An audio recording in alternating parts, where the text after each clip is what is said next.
ഔദ്യോഗിക രേഖകളിൽ നിന്നും ഇല്ലാതാക്കുന്നതിനാൽ കുട്ടികൾക്ക് വിദ്യാഭ്യാസം, ആരോഗ്യ സംരക്ഷണം, സുരക്ഷ തുടങ്ങിയ അടിസ്ഥാന അവകാശങ്ങൾ നഷ്ടപ്പെടുന്നു. ഇത് അവരെ നിയമപരമായി തന്നെ ഇല്ലാത്തവരായി ഫ്രെയിം ചെയ്യുന്നു. റിസാല അപ്ഡേറ്റ് സെപ്റ്റംബർ 2025. അൺചൈൽഡിംഗ് അപ്രത്യക്ഷമാക്കലിന്റെ രാഷ്ട്രീയം. നാസിം വേങ്ങര എഴുതുന്നു. കുട്ടികളെ യുദ്ധത്തിൻ്റെയും ഭീകരവാദത്തിൻ്റെയും ഉപകരണങ്ങളാക്കി tool of war and terror മാറ്റുന്ന അൺചൈൽഡിംഗ് പ്രക്രിയ കോളനി രാഷ്ട്രങ്ങളിലെ അതിക്രമങ്ങളെയും വിധ്വംസക പ്രവർത്തനങ്ങളെയും ന്യായീകരിക്കുന്നതിനായി കൊല്ലപ്പെടുന്ന കുട്ടികളുടെ ബാല്യകാലത്തെയും കുട്ടി എന്ന സ്വത്വത്തെയും കളങ്കപ്പെടുത്തുന്നുണ്ട്. ആയുധങ്ങളിലൂടെയും മനുഷ്യഹത്യകളിലൂടെയും സൃഷ്ടിക്കുന്ന ആഗോള മാറ്റങ്ങളും സ്പർദ്ധയും പാശ്ചാത്യ മാധ്യമങ്ങളുടെ തലക്കെട്ടുകളിൽ നിന്ന് അപ്രത്യക്ഷമാവുന്നതും സ്വത്വം മറച്ചുവെക്കാനുള്ള ശ്രമങ്ങളുടെ ഭാഗം തന്നെയാണ്. ഘടനാപരമായി അതിക്രമങ്ങൾ പലപ്പോഴും വെളിപ്പെടുത്തലിൻ്റെ രാഷ്ട്രീയത്തിൽ നിന്നും പൊളിറ്റിക്സ് ഓഫ് സേയിങ് പുറത്തായതിനാൽ രാഷ്ട്രീയ സാമൂഹിക പ്രതിഫലനങ്ങൾ ഉണ്ടാക്കാതെ ഈ കൃത്യങ്ങൾ ആവർത്തിക്കപ്പെടുന്നു. കുട്ടികൾ കൊല്ലപ്പെടുന്നതിൻ്റെ രേഖകളോ റിപ്പോർട്ടുകളോ എവിടെയും സമർപ്പിക്കപ്പെടാത്തതിനാൽ നിലനിൽക്കുന്ന അരക്ഷിതാവസ്ഥ പലപ്പോഴും ഇത്തരം കൃത്യങ്ങൾക്ക് പിന്നിലുള്ളവരെ മറച്ചു വെക്കുന്നുണ്ട്. ഇത്തരം ശിശുഹത്യകൾക്ക് ചൈൽഡ് സൈഡ് ശേഷം കുട്ടികളുടെ സ്വത്വത്തെ അഡൽട്ടിഫിക്കേഷൻ രൂപത്തിൽ റിപ്പോർട്ട് ചെയ്യപ്പെടുകയാണ് പലപ്പോഴും. കുട്ടികളെ പ്രായത്തേക്കാൾ മുതിർന്നവരായി കാണുന്നതിലൂടെ അവരുടെ പ്രകൃതമായ നിഷ്കളങ്കത നിഷേധിക്കപ്പെടുകയും അവരെ സുരക്ഷിതത്വത്തിനും സംരക്ഷണത്തിനും അർഹരാക്കുന്ന അന്താരാഷ്ട്ര നിയമങ്ങളിൽ നിന്നും അകറ്റുകയും ചെയ്യുകയാണ്. മനുഷ്യാവകാശ സംഘടനകളും യുദ്ധ നിയമങ്ങളും പ്രായപൂർത്തിയാകാത്തവരെ പ്രത്യേക സംരക്ഷണത്തിന് അർഹരാക്കുമ്പോഴും യുദ്ധവേളകളിൽ ഇതെല്ലാം നിരസിക്കുന്ന സമീപനമാണ് കാണപ്പെടുന്നത്. യുദ്ധഭൂമിയിൽ വേദനാജനകമായ ക്രൂരകൃത്യങ്ങളാണ് കുട്ടികൾ നേരിടേണ്ടി വരുന്നത്. യുദ്ധഭൂമികകളിൽ അവഗണിക്കപ്പെടുന്ന ഈ കുട്ടികളുടെ നിഷ്കളങ്കതയെ ഇന്നസെൻസ് ഓഫ് ഭീകര സംഘടനകൾ പ്രചരണോപാധിയായി ഉപയോഗിക്കുമ്പോൾ രൂപപ്പെടുന്ന വെപ്പണൈസ്ഡ് ഇന്നസെൻസ് യുദ്ധതന്ത്രത്തിൽ സൃഷ്ടിക്കുന്നത് മറ്റൊരു അരക്ഷിതാവസ്ഥയാണ്.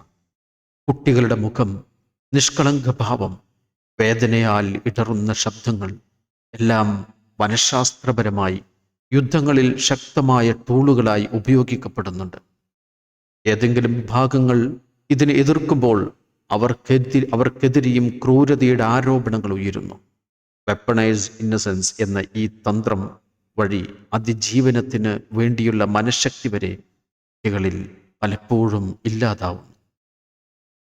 ഈ തന്ത്രത്തിന് അനുബന്ധമാണ് ട്രോമ കമോഡിറ്റിയായി കുട്ടികളെ ദുരിതാനുഭവങ്ങളുടെ വിപണനോൽപ്പന്നങ്ങളാക്കി മാറ്റുന്നത്. മാധ്യമങ്ങളിലൂടെയും സാമൂഹ്യ മാധ്യമങ്ങളിലൂടെയും കുട്ടികളുടെ കണ്ണീരും പിളർന്ന ശരീരങ്ങളും വ്യാപാരയോഗ്യമായ വസ്തുക്കളായി കയറിയെത്തുന്നു. ഇവ യാഥാർത്ഥ്യമാണെങ്കിലും പോലും അവ മനുഷ്യത്വപരമായ ഉദ്ദേശങ്ങളെക്കാൾ രാഷ്ട്രീയ പ്രേരിതവും സാമ്പത്തികം ലക്ഷ്യമാക്കിയുമാണ് പലപ്പോഴും ഉപയോഗിക്കപ്പെടുന്നത്. അഥവാ കുട്ടികളുടെ വികാരങ്ങളും വേദനകളും മറ്റൊരു പ്രദർശന സാമഗ്രിയായി വിപണന പ്രചാരണത്തിൻ്റെ ഭാഗമാകുന്നു. കുട്ടികളെ യുദ്ധത്തിൻ്റെ ഇരകളായി മാത്രം കാണുന്നതിന് പകരം അവരുടെ നിഷ്കളങ്കതയും വേദനയും യുദ്ധത്തിൻ്റെ ഉപകരണങ്ങളായി ഉപയോഗിക്കപ്പെടുന്ന അവസ്ഥ. ഇതിനോട് ചേർത്ത് വായിക്കേണ്ട ഒന്നാണ് ഹ്യൂമനിറ്റേറിയൻ സ്പെക്ടക്കിൾ. ആധുനിക മാധ്യമങ്ങൾക്കും ആഗോള സഹായ സംവിധാനങ്ങൾക്കും ഇടയിൽ നടക്കുന്ന വൈരുദ്ധ്യങ്ങൾ വെളിപ്പെടുത്തുന്ന ഈ ചിന്താഗതിയെ യുദ്ധം, പ്രകൃതി ദുരന്തങ്ങൾ, പട്ടിണി തുടങ്ങിയ പ്രശ്നങ്ങളിൽ അകപ്പെട്ട കുട്ടികളെ ഫണ്ടിംഗ് ലഭിക്കാനുള്ളൊരു ഉപാധിയായി കാണുമ്പോഴാണ് കൂടുതൽ പ്രശ്നവൽക്കരിക്കേണ്ടത്. ഇവിടെ സഹായം എന്നത് ഒരു കരുണയുടെയും പരിഗണനയുടെയും തുടക്കമാകാതെ അതിൻ്റെ മാർക്കറ്റിംഗ് രീതികളായി മാത്രം മാറുന്നു. വ്യക്തിയുടെ അവസ്ഥയെ അടിസ്ഥാനമാക്കിയുള്ളതല്ല, മറിച്ച് അവർ എത്രത്തോളം ദൃശ്യവൽക്കരിക്കപ്പെടുന്നു എന്നതിനെ അടിസ്ഥാനമാക്കിയാണ് ഈ പ്രക്രിയ പ്രവർത്തിക്കുന്നതെന്ന് സാരം. ഈ സ്പെക്ടക്കിളിനെ കാഴ്ചയുടെ രാഷ്ട്രീയ ശാസ്ത്രമായിട്ടാണ് പൊളിറ്റിക്സ് ഓഫ് വിസിബിലിറ്റി പല അക്കാദമിക് ജേണലുകളും പരിചയപ്പെടുത്തുന്നത്. അതായത് ആരെ കാണിക്കാൻ തീരുമാനിക്കപ്പെടുന്നു, ആരെ ദൃശ്യതയ്ക്ക് പുറത്തു നിർത്തുന്നു തുടങ്ങിയ കാര്യങ്ങളിൽ നിന്നാണ് സഹായം തന്നെ ആരംഭിക്കുന്നത്.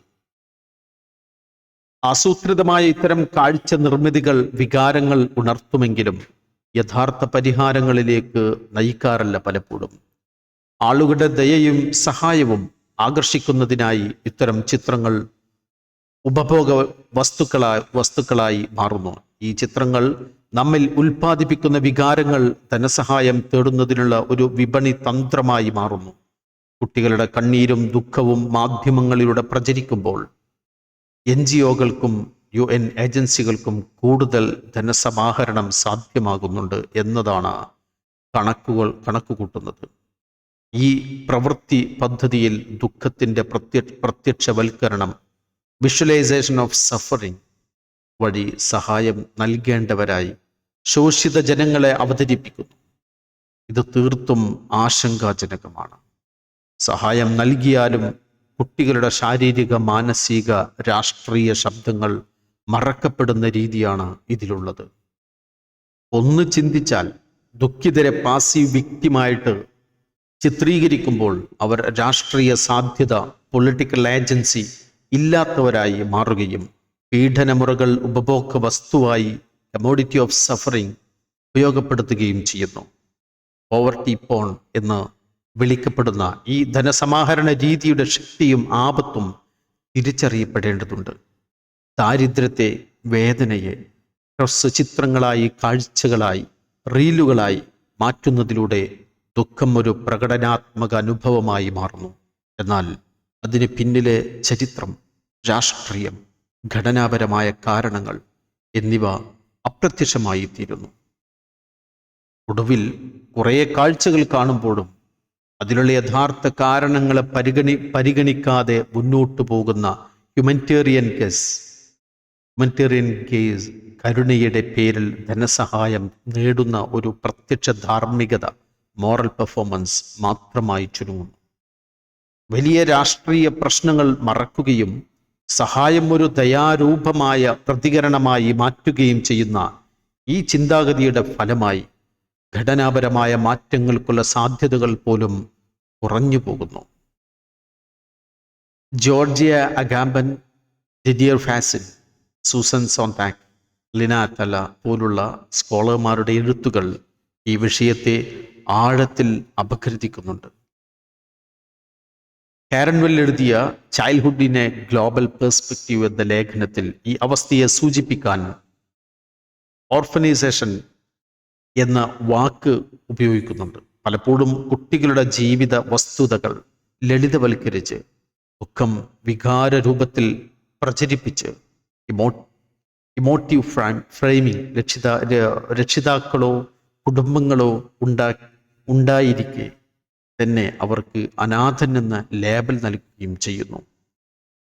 അതുപോലെ പൗരത്വരഹിതമായ സ്റ്റേറ്റ്ലെസ് കുട്ടികളെ നിയമപരമായി ഇല്ലാത്തവരായി, ലീഗൽ നോൺ എക്സിസ്റ്റൻസ് ചിത്രീകരിക്കാനും അവരുടെ അധികാരങ്ങളും അവകാശങ്ങളും ഘട്ടം ഘട്ടമായി ഇല്ലാതാക്കാനുമുള്ള പദ്ധതിയാണ് ഇത്തരം ഗ്രൂപ്പുകൾ ഉപയോഗിക്കുന്ന ഘോസ്റ്റിംഗ്. ഈ രീതിയിൽ അധിനിവേശം, ദേശനിരാകരണം അല്ലെങ്കിൽ ബ്യൂറോക്രാറ്റിക് തടസ്സങ്ങൾ കാരണം ഔദ്യോഗിക രേഖകളിൽ നിന്നും ഇല്ലാതാക്കുന്നതിനാൽ കുട്ടികൾക്ക് വിദ്യാഭ്യാസം, ആരോഗ്യ സംരക്ഷണം, സുരക്ഷ തുടങ്ങിയ അടിസ്ഥാനാവകാശങ്ങൾ നഷ്ടപ്പെടുന്നു. ഇത് അവരെ നിയമപരമായി തന്നെ ഇല്ലാത്തവരായി ഫ്രെയിം ചെയ്യുന്നു. അങ്ങനെ അവരെ അപ്രത്യക്ഷ പൗരന്മാരായി, ഇൻവിസിബിൾ സിറ്റിസൺസ് കാണുന്നതിലൂടെ നഷ്ടപ്പെടുന്ന നീതിയും സംരക്ഷണവും സംഘർഷാവസ്ഥകളിലും അധിനിവേശ സാഹചര്യങ്ങളിലും കുട്ടികളിൽ കൂടുതൽ അരക്ഷിതാവസ്ഥ തീർക്കുന്നു. അവരെ ഒരിക്കലും സ്വന്തം ശബ്ദം ആവിഷ്കരിക്കാൻ കഴിയാത്തവരാക്കി മാറ്റുന്നു.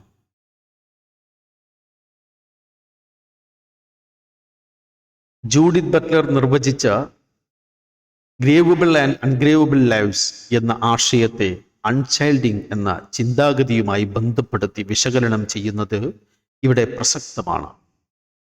ബട്ട്ലറുടെ ആശയത്തിൽ ലോകം ഏതൊക്കെ ജീവനുകൾക്ക് വേണ്ടിയാണോ ദുഃഖം അനുഭവിക്കണമെന്ന് അംഗീകരിക്കുന്നത് എന്നതിൽ ഒരു രാഷ്ട്രീയ തെരഞ്ഞെടുപ്പ് നടത്തുന്നു. ഓരോ ജീവനും ഒരുപോലെ വിലപ്പെട്ടതാണെന്ന അടിസ്ഥാന തത്വത്തിന് വിരുദ്ധമായി ചില ജീവനുകൾക്ക് മാത്രമാണ് പാശ്ചാത്യർ നിലനിൽപ്പ് അനുവദിക്കുന്നത്.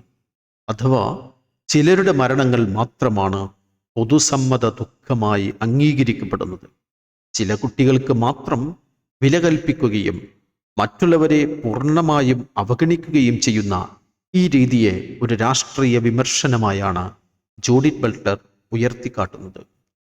ബട്ട്ലർ പറയുന്നത്, ഭീകരാക്രമണത്തിലൂടെ യൂറോപ്പിലോ അമേരിക്കയിലോ മരിച്ച കുട്ടികളെ വികാരപൂർവ്വം ഓർക്കുന്ന പാശ്ചാത്യ മാധ്യമങ്ങളിൽ ഐലൻ കുർദിയെയും ഹിന്ദ് റജബിനെയും പോലെ മിഡിൽ ഈസ്റ്റിലോ ആഫ്രിക്കയിലോ ഡ്രോൺ ആക്രമണത്തിലൂടെയോ മറ്റോ കൊല്ലപ്പെടുന്ന കുട്ടികളുടെ വാർത്തകൾ പോലും മുഖ്യ വാർത്തയാകില്ല.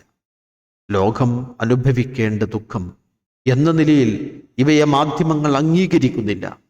മറ്റൊരു തരത്തിൽ ഇവരുടെ മരണം സാമ്പത്തികമോ രാഷ്ട്രീയമോ സാങ്കേതികമോ ആയ ആഗോള ശൃംഖലകളിൽ സമ്മർദ്ദം ഉണ്ടാക്കില്ല. ട്രാജിക് എന്ന പദം ന്യൂയോർക്കിലോ ലണ്ടനിലോ മരിച്ച കുട്ടികൾക്കായി റിസർവ് ചെയ്തപ്പോൾ സിറിയയിലോ സൊമാലിയയിലോ നടക്കുന്ന മരണങ്ങൾ കൊളാട്രൽ എന്ന പദത്തിലേക്ക് ചുരുക്കപ്പെടുന്നു.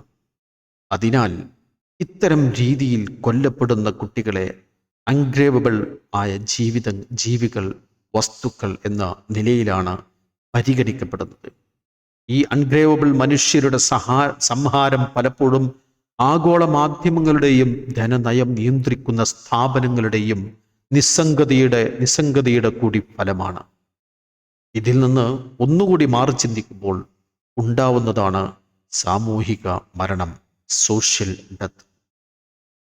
ഓർലാൻഡോ പറ്റേഴ്സൺ ഉൾപ്പെടെ അനേകം ചിന്തകന്മാർ സാമൂഹിക മരണം എന്നത് ജീവിച്ചിരിക്കുമ്പോഴും വ്യക്തിയെ സമൂഹത്തിലെ മുഴുവൻ അവകാശങ്ങളിൽ നിന്നും പൊട്ടിച്ചെറിയുന്ന ഒരു അവസ്ഥയായി നിർവചിക്കുന്നുണ്ട്. ഈ മരണം ബയോളജിക്കലല്ല, മനുഷ്യാവകാശത്തിൻ്റെ, പൗരത്വത്തിൻ്റെ, പ്രാധാന്യത്തിൻ്റെ സൂക്ഷ്മമായ നഷ്ടമാണ്. ഇവയെല്ലാം ചേർന്ന് സൃഷ്ടിക്കുന്നതാണ് ജൂഡിത്ത് നിക്സന്റെ ഭാഷയിൽ പറഞ്ഞാൽ സ്ലോ വയലൻസ്, അഥവാ അപ്രത്യക്ഷവും നിശബ്ദവുമായ ഒരുതരം നാശം. ഈ നിമിഷം കൊണ്ട് സംഭവിക്കുന്ന പ്രളയമല്ല, കൃത്രിമമായി നീട്ടിക്കൊണ്ടുപോകുന്ന നിരന്തരം സംരക്ഷണരഹിതമാകുന്ന സാഹചര്യങ്ങളാണ് ഈ വയലൻസിന്റെ നിദാനം. തങ്ങളുടെ ജീവിതമായി തന്നെ അംഗീകരിക്കപ്പെടാതെ നിലനിൽക്കുന്ന ഈ സാഹചര്യങ്ങൾ അസ്വസ്ഥപ്പെടുത്തുന്നതാണ്. സാമൂഹിക രാഷ്ട്രീയ ഘടനകളാണ് ഇവക്ക് ഉത്തരവാദികൾ എന്ന് തന്നെ കാരണം. എത്നിക് ഗ്രൂപ്പുകളെ ശൈശവഭാവത്തിലും സംരക്ഷിക്കപ്പെടേണ്ടവരായും മാത്രം മനസ്സിലാക്കുന്ന ഒരു കൊളോണിയൽ തന്ത്രമാണ് എത്നിക് ഇൻഫാന്റലൈസേഷൻ. കുട്ടികളുടെ തീരുമാനങ്ങൾ എടുക്കാനുള്ള ശേഷി നിഷേധിച്ചുകൊണ്ടുള്ള ഈ സമീപനം മാനസികമായി സ്ഥിരമായി കുഞ്ഞുങ്ങളായി നിലനിർത്താനുള്ള പ്രേരണയാണ് നൽകുന്നത്. ഈ സമീപനത്തിൻ്റെ ഫലമായി ഉയരുന്ന മിലിറ്ററൈസ്ഡ് ചൈൽഡ്ഹുഡ് കോൺഫ്ലിക്റ്റ് മേഖലയിലെ കുട്ടികളെ യുദ്ധത്തിലേക്ക് തള്ളിവിടുന്നുണ്ട്. ഇതിൻ്റെ സുതാര്യമായ രൂപമാണ് ചൈൽഡ് റെക്കോണിംഗ്, അഥവാ കുട്ടികളെ നിർബന്ധിച്ച് സൈനിക സേവനത്തിലേക്ക് കൊണ്ടുപോകുന്ന ക്രൂരത. കുട്ടികളുടേതായ ആഗ്രഹങ്ങൾ ഇല്ലാതാക്കി അവരെ കൂടി അപരന്റെ ചോര ചിന്താൻ ഉപയോഗിക്കുന്നു. ഇതുവഴി സംഭവിക്കുന്ന ശിശു രക്തസാക്ഷിത്വത്തെ ചൈൽഡ് മാർട്ടിഡോൺ, രാജ്യമെന്ന ഒരൊറ്റ ഐഡിയയിലേക്ക് ചുരുക്കുന്നത് മനുഷ്യാവകാശത്തിൻ്റെ മൂലധാരയെ തന്നെ ചോദ്യം ചെയ്യുന്നതാണ്.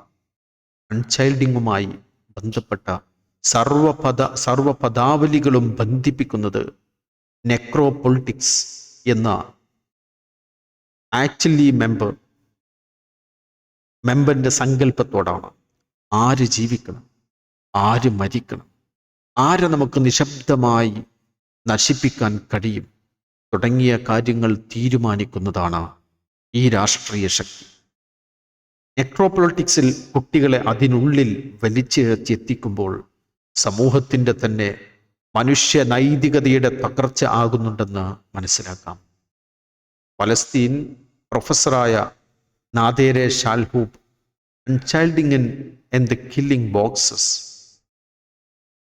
ഇൻകാക്രേറ്റഡ് childhood and politics of unchilding തുടങ്ങിയ ലേഖനങ്ങളിൽ അൺചൈൽഡിംഗ് എന്ന പദം കൊളോണിയലിസത്തിന് കീഴിൽ കുട്ടികൾ നേരിടേണ്ടി വരുന്ന ക്രൂരതകളെ വിശദീകരിക്കാൻ ഉപയോഗിച്ചതായി കാണാം.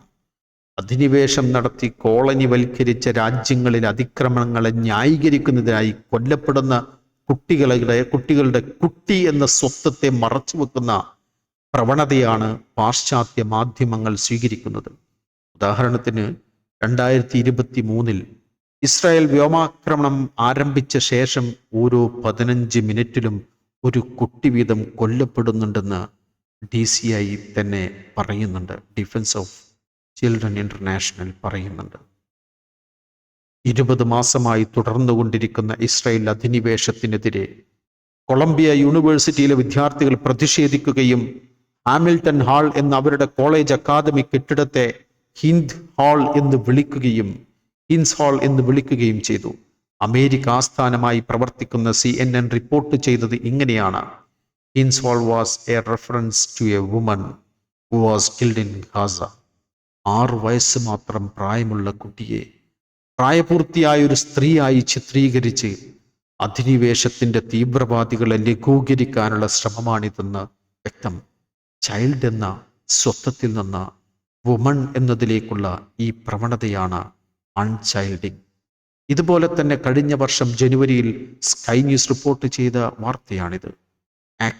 Accidentally a stray bullet found it was into the van ahead and that killed a 3 or 4-year-old young lady.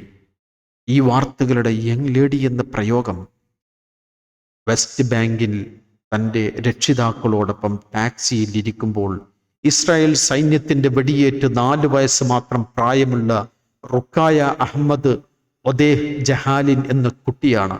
News വായിക്കുന്നവർ തെറ്റിദ്ധരിക്കാൻ പാകത്തിൽ മാധ്യമങ്ങളിൽ വാർത്തകൾ വരുന്നത് വരെ വളരെ ഖേദകരമാണ്. 4-3 വയസ്സുള്ള യുവതിയോ പുരുഷനോ ആയിട്ടാണ് അവർ കുട്ടികളെ റിപ്പോർട്ട് ചെയ്യുന്നത്. ക്രിയാത്മക വികാസമായ നൈക്രോപൊളിറ്റിക്സ് പറയുന്ന ആധുനിക ലോകത്തെ മനുഷ്യ ശരീരത്തിനു മേലുള്ള ആധുനിക വൈദ്യവും ഭരണകൂടവും നേടുന്ന പരമാധികാരവും ഫൂക്കോയുടെ പ്രധാന കണ്ടെത്തലുകളിൽ ഒന്നായിരുന്നു ബയോ പവറിനോടൊപ്പം ഇറ്റാലിയൻ തത്വചിന്തകനായ അഗമ്പൻ മഹാമാരിയുടെ കാലത്ത് കണ്ടെത്തിയ അസാധാരണത്വം എന്ന ഭരണകൂട പ്രഖ്യാപനത്തെയും കൂടി ചേർത്തു നിർത്തി. അതിനാൽ ഇപ്പോഴത്തെ രാഷ്ട്രീയം നേരിടുന്ന വെല്ലുവിളികളുടെ അനുരണമായ അൺചൈൽഡിങ്ങും സമാന പദാവലികളും ഇനിയും ചർച്ച ചെയ്യപ്പെടേണ്ടതുണ്ട്.